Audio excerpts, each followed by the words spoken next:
አባ ጊዮርጊስ ስለ ቅድስት ድንግል ማርያም ከተናገሩት አባ ጊዮርጊስ የተናገረው እሺ አባታችን እዚህ ላይ አንድ ሰው ለባልነት በቅቷል ለማለት ምንችለው ምን ነገሮችን ሊያሟላ ሲችል ነው?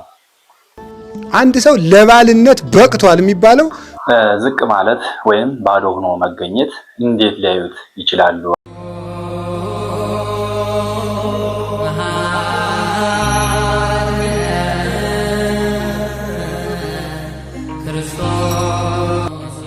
ሰላም ጤና ይስጥልን ውድ ቤተሰቦች እንደምን ቆያችሁ? እንግዲህ ዛሬ እንደተለመደው በአዳዲስ ቪዲዮ መጥቻለሁ። ስለዚህ ቻናሉን ሰብስክራይብ እያደረጋችሁ እንድታልፉ እንዲሁም ቪዲዮዎችን እስከ መጨረሻው እንድትከታተሉ እየጋበዝኳችሁ ቀጥታ ወደ ቪዲዮ ወስዳችኋለሁ። እሺ አባታችን እንግዲህ ድጋሜ ስላገኘሁት በጣም አመሰግናለሁ። እንግዲህ ፈቃደኛው ነው ለኢንተርቪው እዚህ ጋር በመምጣቱ እጅግ በጣም አድርጌ አመሰግናለሁ። እስኪ የተወሰኑ ጥያቄዎችን ልጠይቅዎትና ያብራሩልኝ ፕሮግራማችን እንቀጥላለን ማለት ነው። እሺ አባታችን እንግዲህ ሳይኖረን ብናገባ ምን ችግር ሊኖረው ይችላል? ሲን በደንብ ቢያስረዱን አባታችን። ሳይኖርም ማግባት ክልክል ነው። ትንሽ ሰርቶ ነው ማግባት። ዋናው እምነት ነው፣ ዋናው ፍቅር ነው የሚባል ነገር የለም። ታዲያ አባታችን ስራ መስራት አለብን ማለት ነው እንዴ? ስራም ያስፈልጋል። ሞኝናችሁ መሰለኝ። አዳም ሔዋንን በምን አገባት ልንል እንችላለን ማለት ነው? አዳም እኮ ስንት ድግስ ዞ ነው ያገባ ሔዋን። እግዚአብሔር ደግሶ በገነት ያ ሁሉ አዝመራ አዝምሮ ነው ያገባው። ሁሉ ሳያዘምሩ ማግባት ነውር ነው። ከየት ነው የተገኘው? ስለዚህ መጋቢ ነው። እሺ አባታችን የሴት ራስ ባል ነው ወይም ደግሞ የቤት ራስ ባል ነው ይባላል። ይህ ምን ለማለት ተፈልጎ ነው? ምክንያቱ ምንድን ነው? ባል ክርስቶስ የቤተ ክርስቲያን ራሷ ነው ማለት የሚያስብላት ማን ነው? ነገር እንጂ እቅድ ያወጣላት ማን ነው? እሺ አባታችን እዚህ ላይ አንድ ሰው ለባልነት በቅቷል ለማለት ምንችለው ምን ነገሮችን ሊያሟላ ሲችል ነው? አንድ ሰው ለባልነት በቅቷል የሚባለው ማቀድ ሲችል ነው። እንዴት ይሄን እንዴት አድናርገው ትላለህ አንተዬ ስትለው እንጃ የሚል ከሆነ ይጅል እንጃ ትላለህ እንዴ? የሰው ባል ሆነ ሲያበቃ እንዴ? ታዲያ ስለዚህ ለማግባት የግዴታ ማሰብ አለብን ማለት ነው። መጀመሪያ ማሰብ ሳትችል ለምን ታገባለህ? ማሰብ። እሺ አባታችን ባልና ሚስት ምን መስራት አለባቸው ይላሉ? እስኪ ንስ በደንብ ይነግሩን። እንግዲህ ይሄን የምትሰሙ ሴቶች ደግሞ ባሎቻችሁን እንዳትወቅሱ። አሁን ይሄን የምናገረው ሁሉም የራሱን እንዲሰራ ነው እንጂ አንድ ወደ ሌላው እንዲጠቁም አይደለም።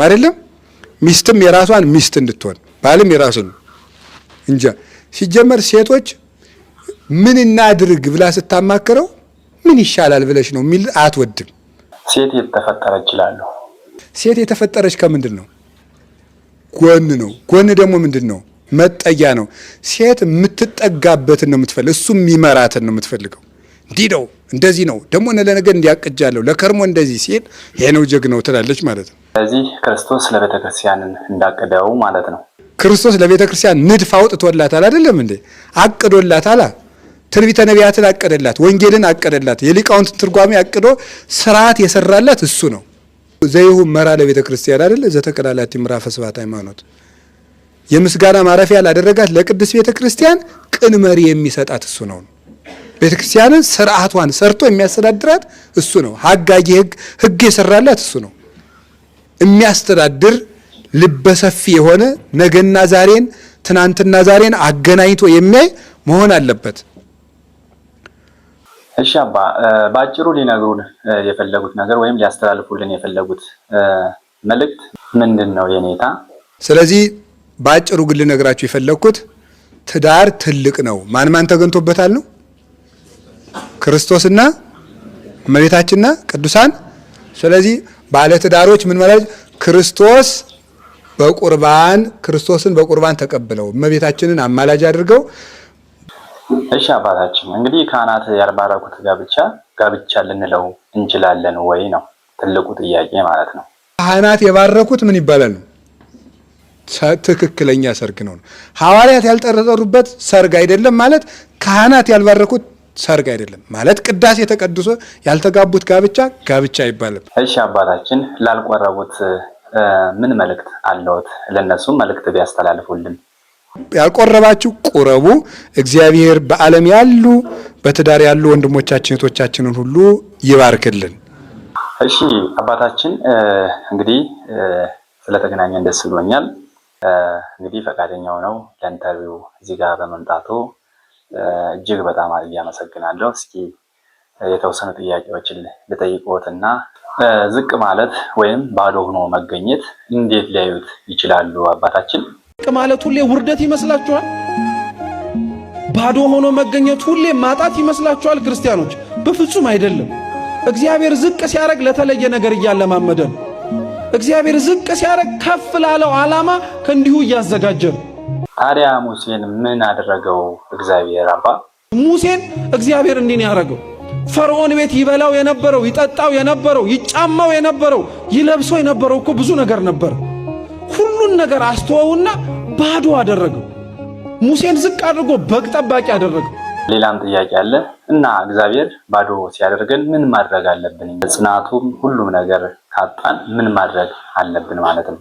እግዚአብሔር ባዶ ሲያረጋችሁ አታማሩ ክርስቲያኖች፣ አናማር። ባዶ ሲያረግ ለሆነ ነገር እያዘጋጀ ነው።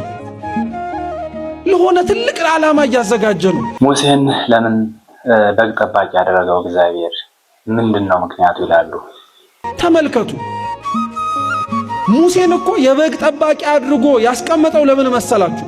በኋላ ላይ እስራኤላውያንን የሚመራ መሪ ስለሆነ በበጉ እያለማመደው እኮ ነው። መቼም በግ መጠበቅ ከፍየል ሳይሻል አይቀርም። እና ግን አባታችን የበጎች አመላቸው ምን ሊሆን ይችላል? በግ እኮ ስንት አይነት አመል አለው። አንዱ ልጋጥ ይላል፣ አንዱ ልኮብልል ይላል፣ አንዱ ይጋጫል፣ አንዱ ይማታል፣ አንዱ ጭቃ ውስጥ ይንከባለላል፣ አንዱ ውሃ ይጠጣል። ይህንን ሁሉ የበግ አመል ይገርማል። እና ሙሴን እግዚአብሔር ስንት ዓመት ነው በግ ሊያስጠብቀው የቻለ ማለት ነው? ሙሴን 50 ዓመት እንዲለማመድ አደረገው እግዚአብሔር። በ30 ዓመቱ ነው ከግብጽ የወጣው። 50 ዓመት ሙሉ በግ ጠባቂ አደረገው። ለምን በግ አስጠበቀው ይላሉ መምህር? ይህንም በደንብ ቢያብራሩልንና 50 ዓመት ሙሉ ይህንን በግ ያስጠበቀው ግን ተዋርዶ እንዲቀር ስለፈለገ አይደለም። እንደ በግ የመሰላቸውን ህዝቡን መጠበቅ የሚችልበትን ጥበብ በበጎቹ ሊያስተምረው ስለፈለገ ነው። ሙሴን ከነበረበት የፈርዖን ቤት አውርዶ በግ ጠባቂ ያደረገው እግዚአብሔር ከሌለበት ቤተ መንግስት እግዚአብሔር ያለበት ከብት በረት ስለሚሻል። እሺ እኛ ታዲያ እንዴት መኖር አለብን ብለው ያስባሉ መምህር? እግዚአብሔር ያለበት ቦታ ላይ ለመኖር ክርስቲያኖች እንቁረጥ። ሰው ላይኖርበት ይችላል። እኛ የምንፈልጋቸውና አብረውን እንዲኖሩ አይዞ በርታ የሚሉን ሰዎች ላይኖሩበት ይችላል። ምናልባት እኛና እግዚአብሔር ብቻ ልንገኝበት የምንችልበት ቦታ ከሆነ እውነቴን ነው የምላችሁ አንውጣ። ስለዚህ የተረዳሁት ነገር ቢኖር ከእግዚአብሔር ውጭ የሰዎች መኖር ወይም የሰዎች መከማቸት በዙሪያችንም መኖራቸው ምንም ማለት አይደለም ማለት ነው። ሰው አጅቦን እግዚአብሔር ከማይኖርበት ነገር እግዚአብሔር ኖሮ ሰው ባያጅበን ይሻላል። የእውነታችንን ክርስቲያናዊ ሕይወቱን ለመኖር ቆርጠን ሰው ባይከተለን ይሻለናል፣ እግዚአብሔርን አተን ሰው ከሚከተለን። ለሰጡን ማብራሪያና ትምህርት እጅግ በጣም አመሰግናለሁ። እግዚአብሔር ያክብርልኝ። ሰላሙን ቆዩልኝ መምህር።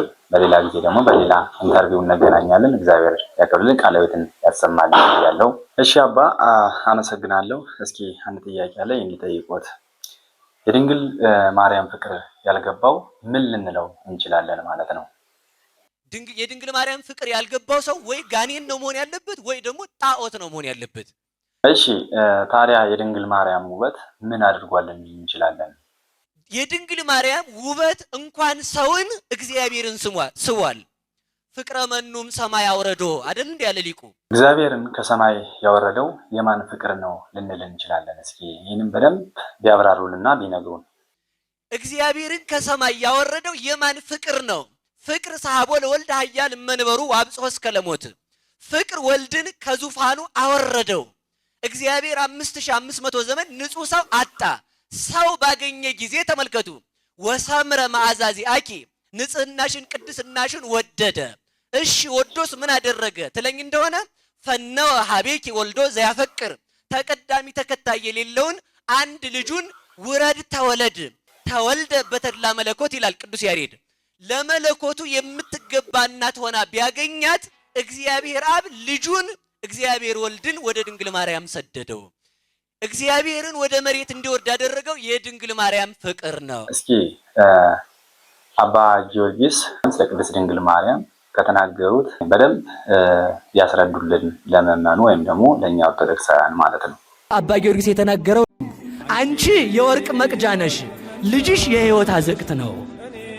ተመልከቱ፣ ድንግል ማርያም ሆይ አላት። ተመልከቱ፣ እኔ የመለኮትን ዕንቁ ለመግዛት ነጋዴ ነኝ፣ አንቺ ደግሞ መርከብ ነሽ፣ ልጅሽ ደግሞ የደግ ነገር ሁሉ ባለጸግነት በውስጡ ያለበት የማትረፊያ ስፍራ ነው። ድንግል ማርያም ሆይ እኔ አላት። ተመልከቱ፣ ድንግል ማርያም ሆይ እኔ የተራብኩ ነኝ፣ አንቺ የህብስተ ሕይወት የክርስቶስ እናቱ ነሽ፣ ልጅሽ ደግሞ ህብስተ ሕይወት ነው። ድንግል ማርያም ሆይ እኔ ዳገቱን ለመውጣት አላት፣ የመጨረሻዬ ነው። ዳገቱን ለመውጣት ወደ ብርሃን ስፍራ ለመግባት የቸኮልኩ ነኝ። አንቺ ደግሞ ዳገቱን የምወጣብሽ መሰላሊ ድልድዬ ነሽ። ልጅሽ ደግሞ ልብ ብላችሁ ስሙ፣ ለተገፉ ሰዎች መጠጊያና የደስታ ሁሉ መገኛ ነው።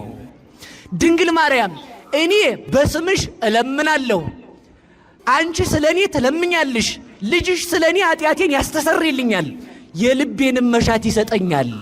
ድንግል ማርያም ሆይ እስኪ በሉ፣ ድንግል ማርያም ሆይ በሉ። እኔ ቁስለኛ ነኝ፣ አንቺ የመድኃኒት ሙዳይ ነሽ፣ ልጅሽ ደግሞ ባለ መድኃኒቱ ነው። ድንግል ማርያም አንቺ በሉ ሁላችሁ እስኪ በሉ፣ የመጨረሻ ነው፣ በቃ ይሄን ላቋርጠው ነው። ድንግል ማርያም ሆይ በሉ፣ አንቺ የሽቱ ሙዳይ ነሽ፣ እኔ በኃጢአት የሸተትኩ ነኝ፣ ልጅሽ ደግሞ ምንድን ነው? ሽቱ ነው። አያችሁ አይደል? ስለዚህ ተመልከቱ፣ በዚህ መመረጧ የመረረውን ዓለም አጣፈጠችው። ለዚህ ነው ድንግል ማርያም እኔ ቁስለኛ ነኝ፣ መድኃኒቴ አንቺ ነሽ። መመረጣችንን አጽንተን ለርስት መንግሥተ ሰማያት እንድንበቃ አንትሙ ምንድነው ያለው አባ ሕርያቆስ? በከመ ተጋባይክሙ በዛቲ ዕለት ከማሁ አስተጋባይክሙ በደብረ ጽዮን ቅድስት ወበኢየሩሳሌም አጋዚት።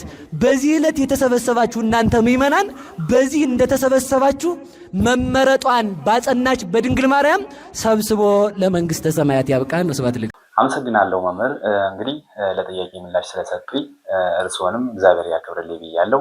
እንግዲህ ቤተሰቦቼ የዛሬው ፕሮግራም ይህን ይመስል ነበረ። በቀጣይ በአዳዲስ ቪዲዮ እስከምንገናኝ ቸር ሰንብቱ እያልኩ ለቻናሉ አዲስ የሆናችሁ ቻናሉን ሰብስክራይብ፣ ላይክ፣ ኮሜንት በማድረግ ቪዲዮዎችን እስከ መጨረሻው እንድትከታተሉ እየጋበዝኳችሁ ስለ አዳመጣችሁ ስለተከታተላችሁ እጅግ አድርጌ አመሰግናለሁ። እግዚአብሔር ያክብርልኝ። ሰላም ሁኑ። መድኃኒት ዕፀ ሕይወት ዝንቱ